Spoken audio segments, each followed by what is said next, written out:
I'm Danny. This is Asha. We're two Kiwis who, after 5 years living in London, bought a sailboat called Bacchus and set off on an adventure to sail home to New Zealand. We sailed the south coast of England, the Atlantic coast of France, Spain and Portugal, the Canary Islands, and then all 19 days across the Atlantic Ocean to the paradise of Barbados. We spent 6 months exploring some of the beautiful islands in the Caribbean, got a little waylaid by a global pandemic, and are now continuing our voyage home. Follow us on our adventure.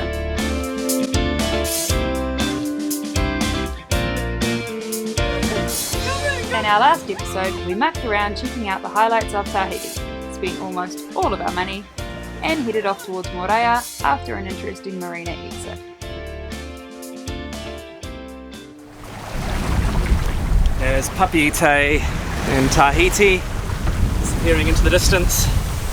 And there's one of the fast ferries going past. They do 30 knots in between Moorea and Tahiti. Just screaming. So yeah, that's it for Tahiti. That's a wrap on big city life. We have got full fridges, full cupboards, full water tanks, full diesel cans. We tiki-toured, we ate at lovely restaurants, we drank beer, and now we're ready to go back on the hook for a few weeks. A little bit of solitude, calm down again, yeah. And that was a really easy exit from that marina too. That worked really nicely, just spinning the boat around by having the aft end just cleated off to the finger. Really good. Yeah. Cool. Now we've just got a nice easy 12-mile sail to the north end of Moorea. We'll go find a spot there. Moorea's looking moody under those clouds.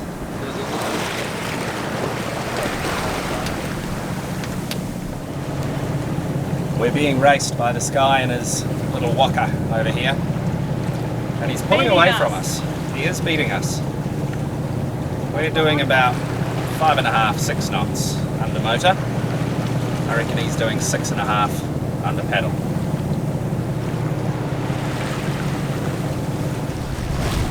Here's the famous Cook's Bay, looking quite solemn under those grey clouds. And our entrance, I don't know if you can see the little markers, they're just over there, 2 reds, and there's a green can as well.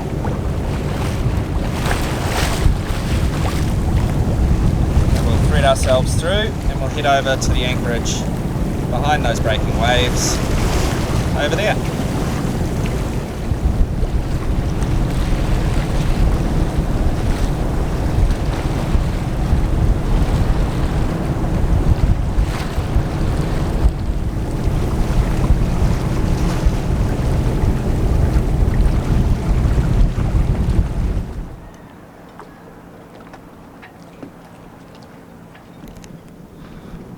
So we've dropped the anchor on this little sandy shelf just inside the reef at the front of Cook's Bay. There's about 3 metres of water, so we've got about just under 1.5 metres under our keel. And it's a sandy bottom, there's lots of stingrays swimming around. And it's really nice. We've got this amazing backdrop of peaks and rocks behind us. Can't wait to get into the hills and do a bit of walking here. Should be really nice. So it's a nice change from the hustle and bustle of downtown Papeete.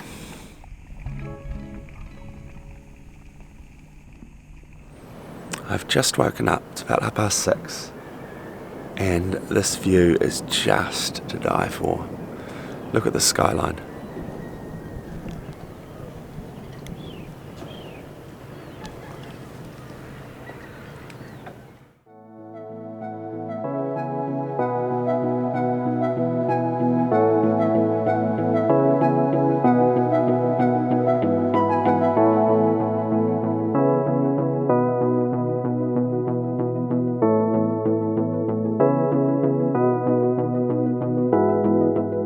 So we've moved Bacchus up the bay, up into Cook's Bay, away from the reef and into next to the town. So we're going to chuck pea in the water and have a row inshore and see what's going on. There's a little tiny town here, but mostly there's just some epic mountains.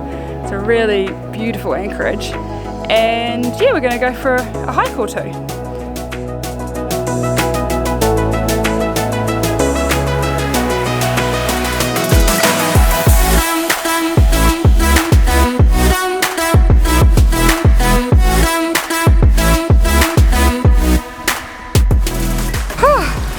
It doesn't look like we're up a very big hill, but on our little bikes, it's hard work. But oh, look at the background behind me. This is what Moorea is famous for.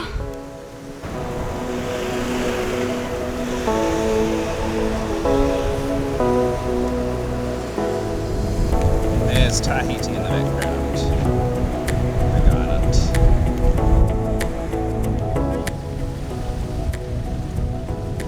We're on a hunt for some waterfalls. It's pretty hot. Sticky. We're in the jungle. In the jungles of Moorea.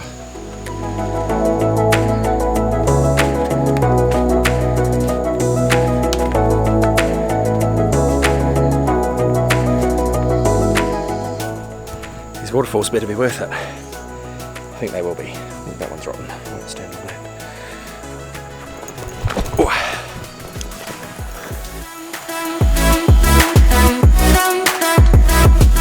This is like that scene in The Lion King where Simba's chasing Rafiki and he's jumping around all the branches. Oh, we're almost there though. This looks like a good waterfall.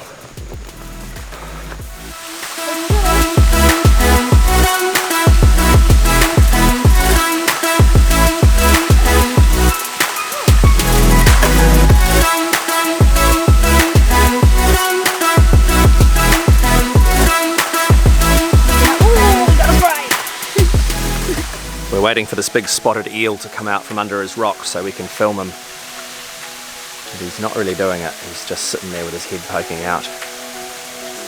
And it's starting to rain. Pretty sure he bit me on the bottom when I went for a swim. Cheeky eel. Here he is. Yes. Oh yeah, Mr. Eel, look at you. You look like the kind of thing that would bite someone on the bum.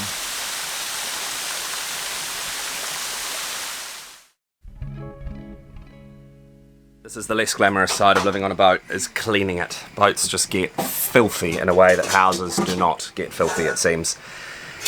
We've just taken the oven off its gimbals and pulled it out. Now, to be fair, the last time we took the oven off its gimbals, because it's a bit of a mission, was in Tenerife in Spain. But the back of the oven is a bit of a state. It's a bit embarrassing. Oh, how disgusting is that? Food flying everywhere when we're at sea. Yeah, nasty. And I've also just unpacked everything out of the head and cleaned all around that. Boat toilets are just the most disgusting things. But it's had a good clean. And now I'm just chasing the last little bits of mould out of the corners of the cabins. So, big spring cleaning day on Bacchus today. We're all cleaned, and Ashley's going to now put up and back. It's a tricky little task. Would be so much easier as a two-person job, but the galley's too tight to have two people in here lifting it. I've just got to kind of wiggle it into place myself. Nice. Okay, put it there, and I'll do up the gas hose.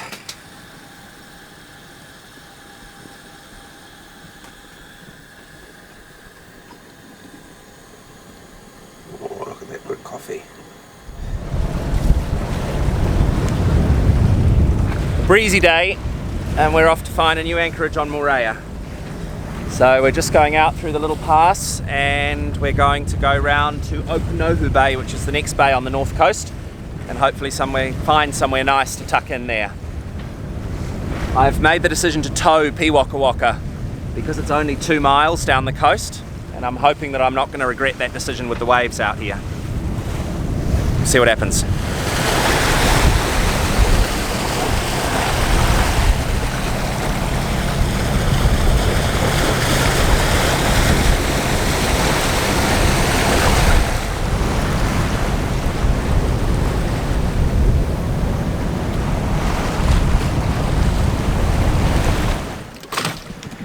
Well, the dinghy survived.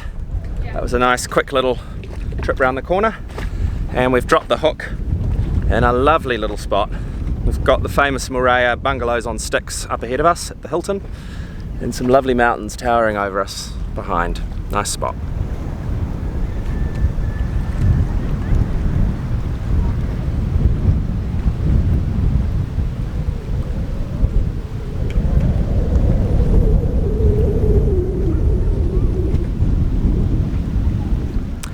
A sad difference between the Society Islands where we are now and the Tuamotus and the Marquesas where we were earlier is that we have to lock things up again, which is a shame because it was so nice in those other islands where you just really got a sense that your stuff was completely safe. The people were, or they gave the impression that theft was just not going to be something that you had a problem with, and we didn't have any problems. We didn't really lock the boat, we didn't bother locking the dinghy. The bicycles, we'd sometimes chain them up, but you could often just leave them ashore, just leaning on a tree or something, and they'd be there when you came back.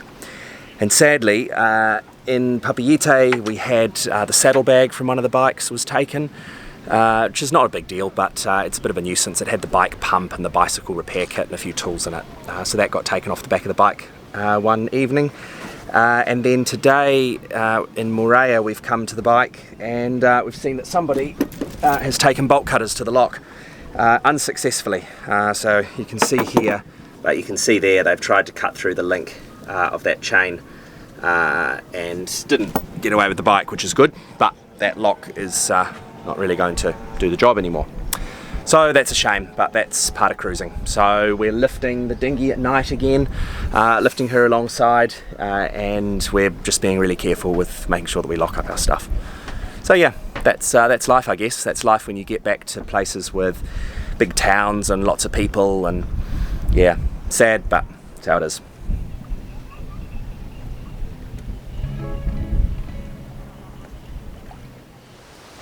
What's happening, Captain?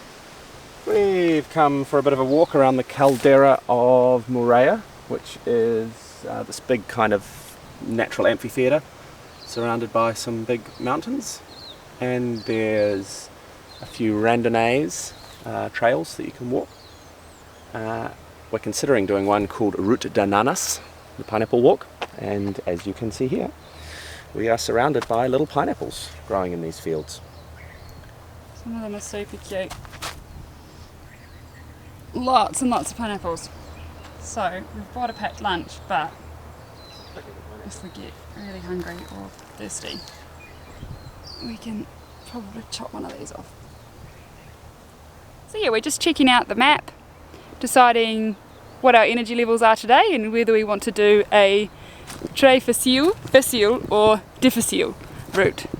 We had a few rums last night, so perhaps we don't do the difficile. What do you think? I reckon heading up towards Belvedere would be cool. Mm-hmm. So I reckon we start doing the red one and then we branch off and end up at Belvedere. Cool. Maybe. Let's do it. Okay.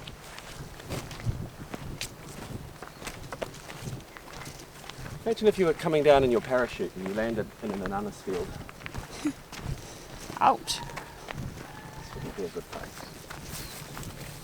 They're very spiky. Super spiky.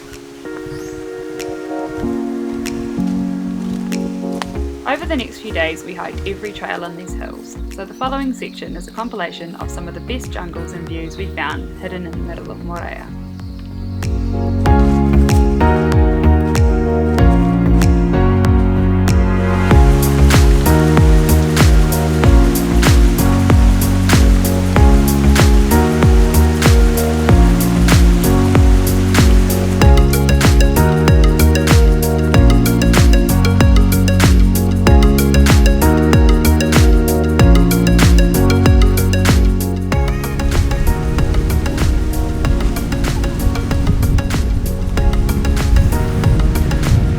High on the ridge now, approaching the lookout at Three Coconuts it's called, and it's very steep, dropping down both sides of us. A real knife edge of a mountain range.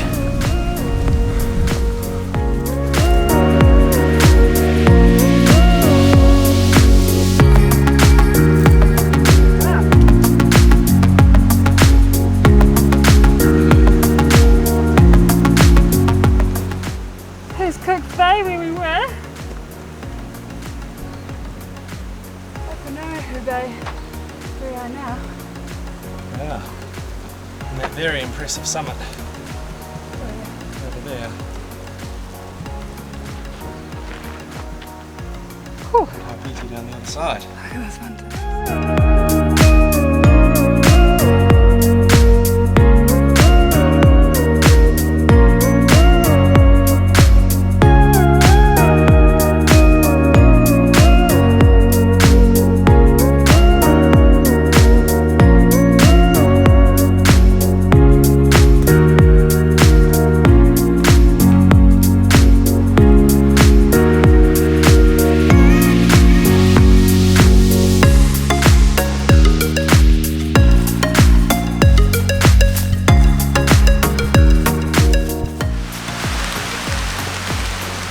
old tropical rainstorm.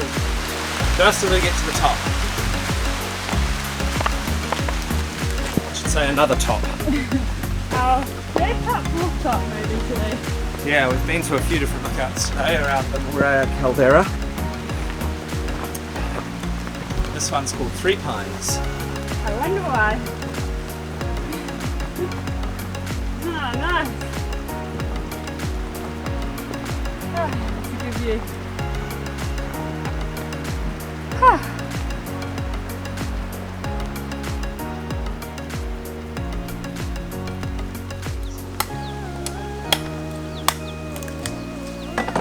Nice one. Sorry, I no have wrong input cocoa. No, it's good. We have to keep walking. Otherwise, we stay here. Thank you. It's a good treat. Oh, delicious. Thank you. Maruru. Good treat at the top of the hill, eh? What a good treat, man. That's exactly what you need. Walk. And check out the view up here.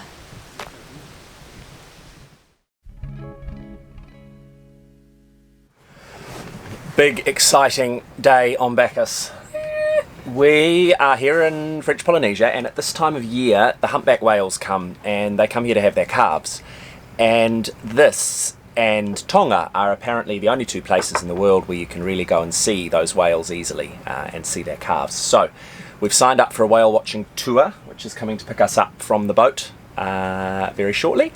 And we're going to spend the afternoon, hopefully, checking out some humpback whales and maybe even getting in the water with them, which would be really, really special if we can do that. So we're super excited.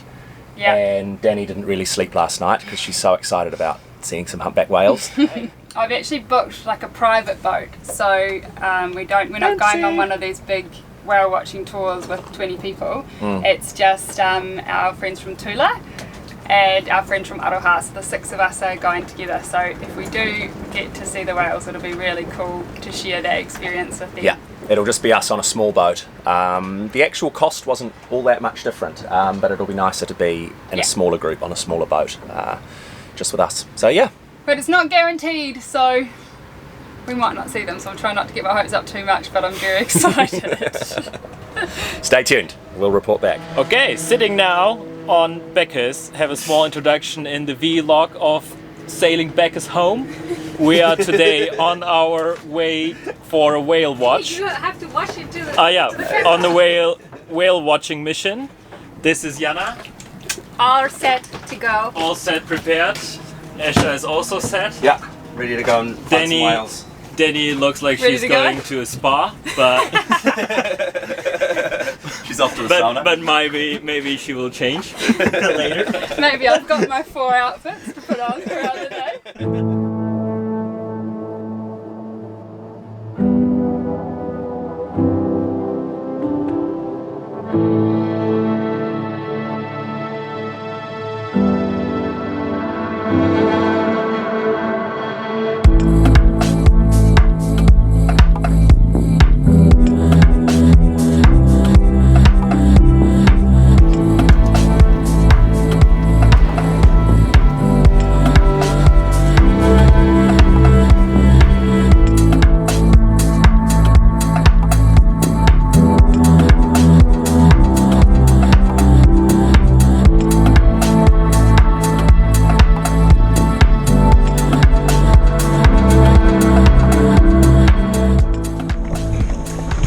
Spotted a mother and a calf, just waiting to get into the water with them. Our guides were very respectful when it came to getting into the water with the animals. We were instructed to swim slowly and quietly and wait to see if the whales came to us.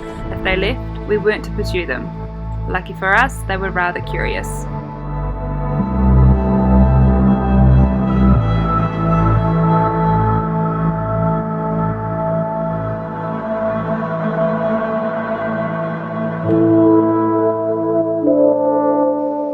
This little sweetheart even showed us her best dance moves.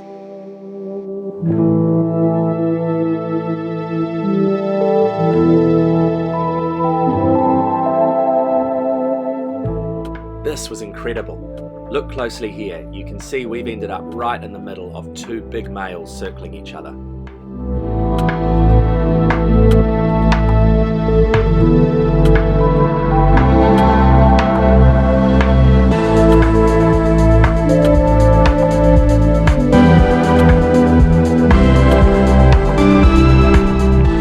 And the mum and her curious calf are back, coming in for a closer look this time.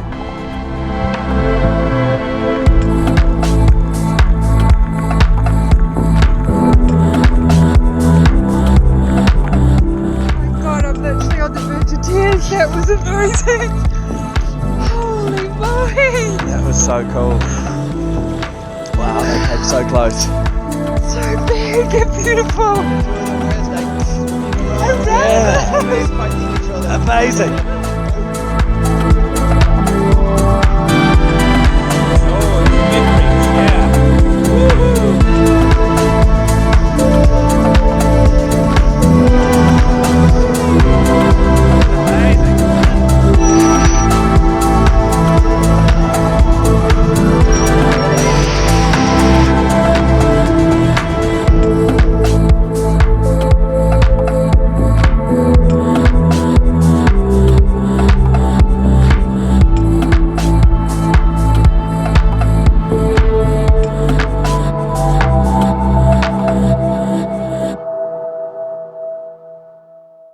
We're just having a little barbecue on Bacchus after our epic day snorkeling with the whales, and everyone is still buzzing about the whales. Oh yes, it was so special.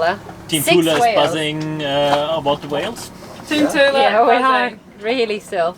So amazing, wasn't it? What did you think, Captain? It was fantastic. That was so special. Being in the water with such big animals and being so close was really quite special. I didn't think that was something you could do. But yeah, it was amazing. Really cool. And where is Lar gone to pick up Indy? He's gone to pick up Indy. Yeah, they'll be back soon. Yeah, freaking awesome day. So we're going to have some beers and a barbecue and celebrate it a little bit longer. Wow. Put snorkeling with humpback whales on your bucket list if you haven't already. Truly amazing. Massive thanks to our patrons for making this experience happen, especially Clinton Dooley, John Stanham and Siren Sundays, our whale patrons. Click on the link if you want to get involved. Join us next time as we have a squally night sail to Huahine and then finally make it to Bora Bora.